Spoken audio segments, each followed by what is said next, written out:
Hello, everybody. It's Wild Man Z here for another edition of my library tour 2022. Hopefully, the few of you that are watching it are enjoying it. As I ramble along, go over my books. Hold on, I almost dropped my phone here. Awkward. I don't edit these. I just kind of make them as I discover my books in various piles. So this is Writing and Fantasy of Science Fiction. Excuse me, Writing Fantasy and Science Fiction by Orson Scott Card. And I got a lot of benefit out of Ben Bova's book on writing science fiction, and I wanted to read another one to help me with my plotting and characterization and other aspects of writing, even the submission process. I'm never sure like what's a good cover letter for this business. What do editors like to see when they receive something? I wrote a lot of scientific articles, like peer reviewed articles in the past, but it's a totally different genre and different discipline, really. So I want to get up on it a little bit and see what the professionals do. I like to write a little science fiction and fantasy for fun once in a while, just short stories. I want to write something or become more informed, definitely, on Le Chevalier Dion. He's a character that I was first introduced to watching animation from Japan. There was a cartoon that came out around 2005, 2006, just called Le Chevalier Dion, which was really cool. It was a horror fantasy set in a historical backdrop of around a 7 Years' War period. So I think that's Louis XV in France, but they went all over Europe. They went to England and Russia, and it dealt with someone who basically was superpowered. He was a man who would work for the court who could take on the spirit of his sister and sort of transform his gender into her, and she was like a super duper sword fighter. So he would transform her, but it was actually based on a real person, Le Chevalier d'Eon, who would present himself often as a woman or as a man, and he was also medically identified as both, I believe, at different points of his life. So I'm not sure if he was a hermaphrodite or somehow transgendered or some other place on the gender spectrum that I may not be that familiar with, but certainly interesting. So this book is called Monsieur Dion is a Woman, a tale of political intrigue and sexual masquerade by Gary Cates. Not familiar with the author. I believe this is a work of nonfiction. I got it a couple months ago and I haven't read it yet. It's been sitting off to the side with a couple other books on this gentleman.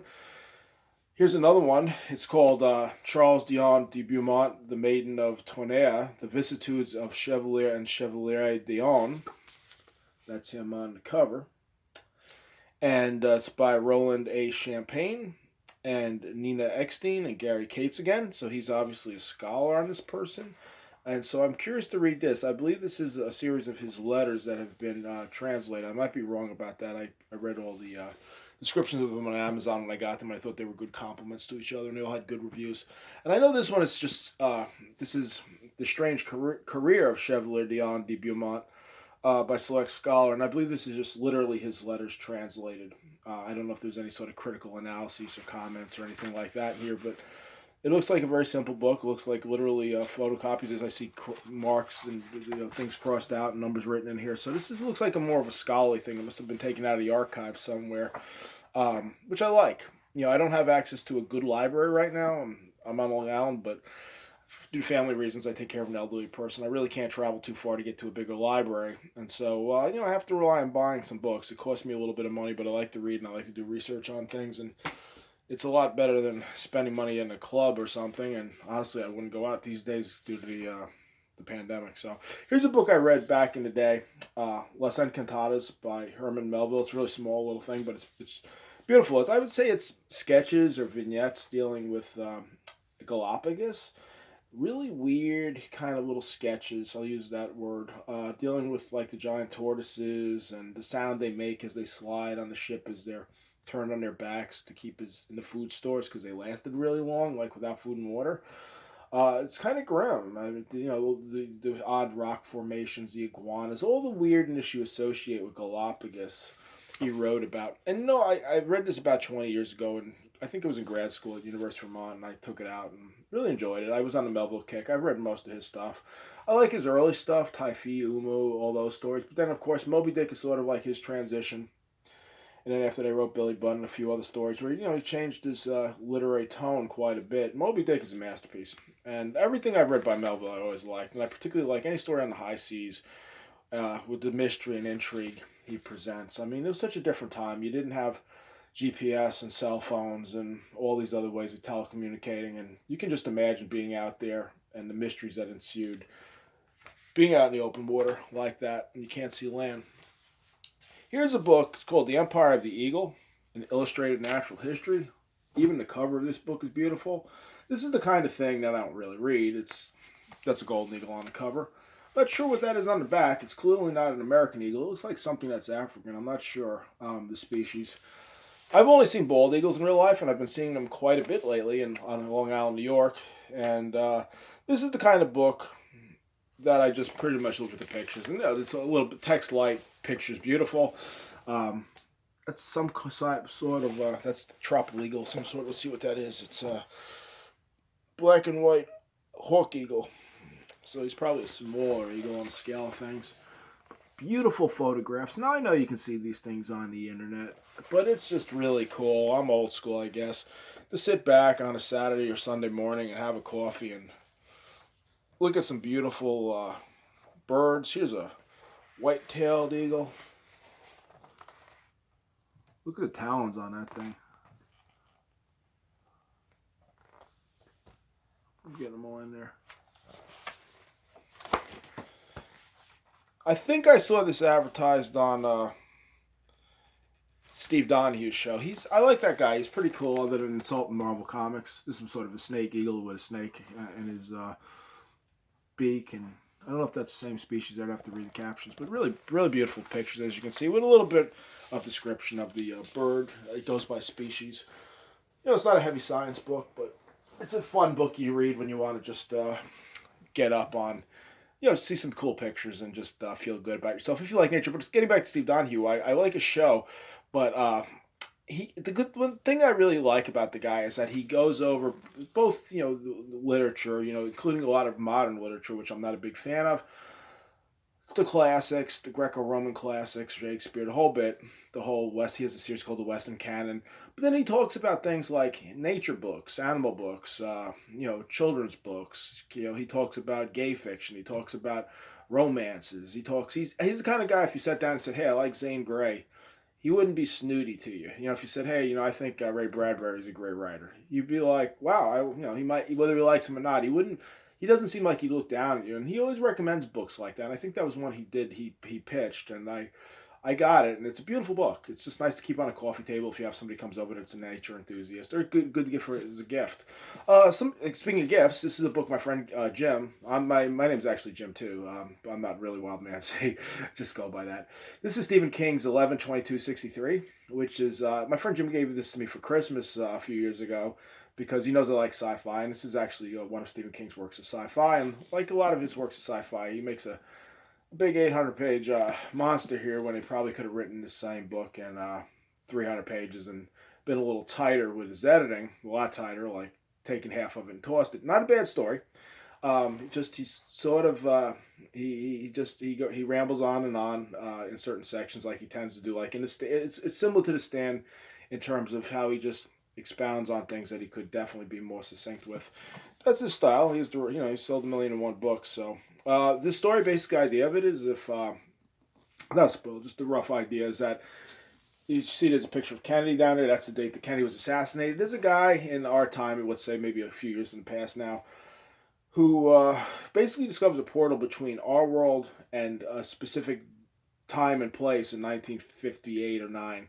And he steps through, and he decides to go on a mission to try to thwart the assassination of Kennedy. So we learn a lot about Lee Harvey Oswald and Jack Ruby and all those guys. If you're younger, so I was actually a little bit before my time, but I certainly came up, and Kennedy was always a big topic when I was still a kid. I mean, people still wondering why he got shot, who shot him. Was it the mafia? Was it Cuba? Was it the CIA? All sorts of conspiracy theories. That was like the granddaddy of them all. So he wants to thwart that assassination. It's kind of historical fiction in the sense where he goes a lot into Lee Harvey Oswald, which I've read a lot about, and it looks like he read similar sources. He goes a lot into his background, his marriage, and his mother, and the whole bit. It's pretty good. We can kind of see when you go back in the past, we know what's going to happen. The future's going to get screwed up, and of course it does. And, it's one of those type of things. This is a book I actually bought. I think it was complimentary to the Chevalier Dion. He was involved in the 7 Years' War. So I got myself a little primer on that, which I haven't read. I know these primers are pretty much equivalent to things you can read on Wikipedia these days. But again, the coffee table type of thing. I like to read read a little book like this, and I don't have any use for it in the future. I donate to a library, give it to somebody else. And these are cool. I actually want to read a few of these. History is not a big topic of mine. I studied chemistry as a undergrad and high school obviously, but I studied chemistry as an undergrad. I studied chemistry in graduate school. The extra courses I took on physics and math and those type of things. I don't think I took a course in history since maybe my first year of college. So, and I just never really extensively read history. I've read a few books on World War II and World War I, things like that, and select characters, Hitler and people like that, Stalin. But I don't know. I don't know about the 7 Year War. I know the French Indian War was arguably part of that, but other than that, I don't know the details of why it occurred. I don't know about the 100 Years' War and the 30 Years' War. They had so many wars between England and France, they just started slapping numbers on them. Here's just a book for those of you who write that is pretty good. It's the Screenwriter's Bible by David Trotter. This is I guess just a self-help type of book. If you write screenplays, whenever you write anything, presentation's a big part of it. Obviously, there's the art of the writing. Science is the same way. I mean, you can have some really good research, but presentation counts. That's why I keep the Chicago Manual around. And I'm saying that as a guy who makes shoddy videos, but I'm not trying to really sell anybody on this video. It's for fun, and if people like it, that's cool. But when you write something, maybe you just do it for the hell of it and you submit it. But it takes a lot of time, a lot more time to make a video. Although I do know some people spend a lot of time on their videos. I'm spending, believe me, the 16 minutes I'm going to film this for that's the time I spend on this video, and the 2 minutes to upload it. But some people, obviously spend a lot of time on their videos. When I write, I'll literally edit something 30 times before I send it in if I don't feel it's good. And the same thing when I did science. I would take a paper if I was going to send it to an American Chemical Society publication. I would look at it many times. I would go down to the level of the symbols on, make sure I use the correct ones that the journal wants. So this is good. It tells you how to format your screenplays. I wrote one screenplay about 15 years ago. It was called Donahue and the Young Crusaders. It was about a girl from the modern age who gets transported back to medieval times and ends up teaming up with a bunch of legendary characters like Lancelot and Galahad and so forth, and formed what we called the team called the Young Crusaders. It had a little bit of magic and intrigue in it, going back and forth in time, kind of a cross time caper type of thing. And I sent it to some people, and it was for TV, and they were just like, "It's good, but we'll call you sometime maybe, see ya." And it's a tough business, and that was the only time I ever did it. I was definitely a rank amateur, but at least I got software to present it called Final Draft. It looked nice, it looked professional. I showed it to a few people that were roughly in the media and writing business. They said, "Yeah, it looks professional," and that's important. If not everybody's Quentin Tarantino can hand something in on toilet paper with magic marker and get put through. I mean, that's luck. I would never. He had a lot of skill, but still he could have turned in that Reservoir Dogs or whatever it was draft, what they wrote in crayon, I think it was, and the guy could have been like, "Get this crap out of my face." That's luck. Here's another book I got for Christmas from my friend Jim. Here's my man Arnold on the cover. Total Recall, my unbelievably true life story. I think he manages to weave versions of 2 movies into this title, which was like a running gag. I forgot if it was on the Conan O'Brien. So we got the Total Recall, which is a movie, and then My Totally Unbelievable True Life. Well, that's kind of like True Lies. Wasn't that a movie? So he's kind of getting a twofer. So this is books is a little old. He's it's about 10 years old, I guess. You can tell he's a little younger here. He's in his mid to late 70s right now. It's a shame. I follow the old school bodybuilders. He was big in the 70s, really, in bodybuilding before my time, but he was still, obviously with the movies, he was still popular. And even when I first started training, they would always reprint his training articles in the magazines. And, he's a huge influence on guys that work out in their 40s, 50s, and 60s. I mean, all my friends that are around my age in their 50s always talk back, we love other guys in bodybuilding, we look up to Mike Menser and Frank Zane and Sergio Oliva. But Arnold was like the guy you saw all the time. I mean, he was like the poster boy for bodybuilding, and good reason why. I mean, he had a fantastic physique. Here's him back in the day on, looks like Venice, California. Really kind of a crappy rundown area if you look at it, back in the 70s. I love those physiques back then. He's muscular as hell. The arms are huge, but, he's not...